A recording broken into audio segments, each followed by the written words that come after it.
เฮาสิมาป่นป่าเนื้ออ่อนกินป่นนอกข้างหม้อใส่น้ำกดแล้วเอาหัวสิงไคใส่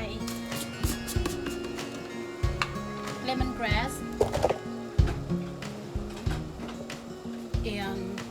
oops I kicked the camera ปลาแดกนะพี่น้องปลาแดก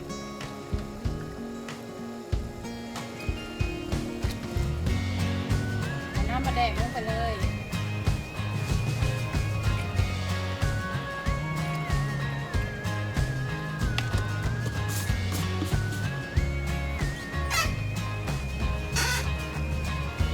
แล้วก็ตามด้วยคะน้อไก่ half of tablespoon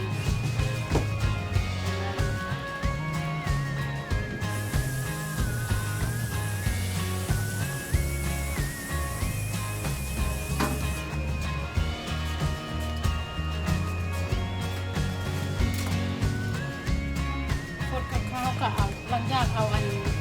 กระแดกลงแล้วเอามะเขือลงว่าสิพาซีเพราะนั้นตัวนั้นลงก่อนละ cause I like ปน with eggplant มักปนใส่มะเขือเนาะแต่ว่าทุกปนท่านี้เขาสิปนเป็นโตเนาะเขาสิต้มปลาซุปเอาปลาขึ้นมาใส่ถ้วยแล้วก็จังสิตำเครื่องใส่เฮ็ดปนแต่ว่าตำมะฮุ่งพร้อมพี่น้องอยากทั้งตำมะฮุ่งอยากทั้งปนI want fish and I want to be salad.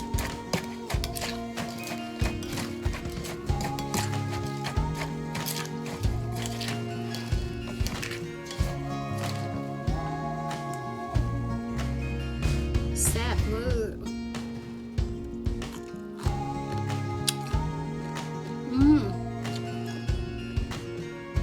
เผ็ดขนาด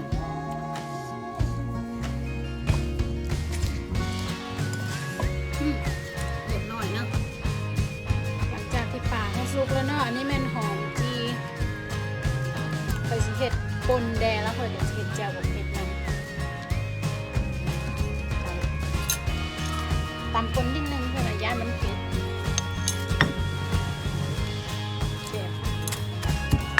ก็ลืมใส่ขนม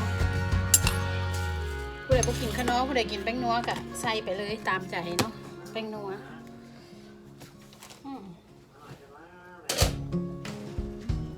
นี่เนาะหม้อปนปลาเขา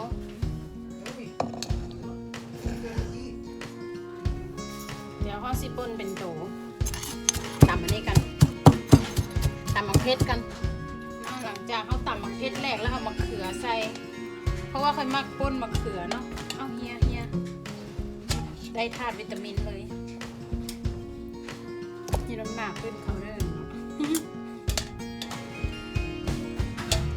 โอเควันนี้มันก็สีเหลือตั้งแต่เอาหัวสีไข่ออกก่อนเอาทุกหัวสีไข่ใส่เอาหัวสีไข่ออกบอกก่อนว่าปลาแดกเขาต้องเอาปลาแดกที่ว่าเขาเอาเป็นน้ำมันจึงบ่ได้แบบบ่ได้ต่อเนาะกินในหม้อเขาสิเหลือแต่ตัวปลากับน้ำปนแบบนี้เพราะว่าอย่างเพราะว่าเขาสีเฮ็ดปนแบบที่ว่ายังเป็นโตนะเขาสิตำมะเขือตำอันนี้ใส่เนาะผูกมันเรียบร้อยไปสิซะเขาสีโบเฮ็ดเป็นแบบปนปลาที่ว่าเป็นนั้นเนาะ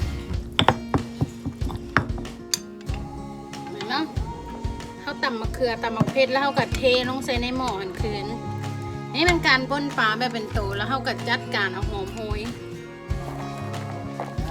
This is green onion and cilantro I like a lot of this ค่อยมากหอมหลายๆเนาะเห็ดปนมันจังค่อยแซ่บนี่เรียบร้อยเสร็จสิ้นปนปลาเนาะหน้าตาผู้ใดมักเผ็ดกับเผ็ดร้อยลงขันหมักเผ็ดเพิ่มข่อยบ่ร้อยดอกข่อยยังสิตำแจ่วอยู่ตำมะฮุ่งกับเผ็ดด้วยกัน ขอขอบใจสำหรับการกดติดตามกดไลค์กดแชร์เป็นกำลังใจคนไก่บ้านเลย Thank you for watching. This is Bonfa. Like, share, subscribe for Noi Big channel. Thank you.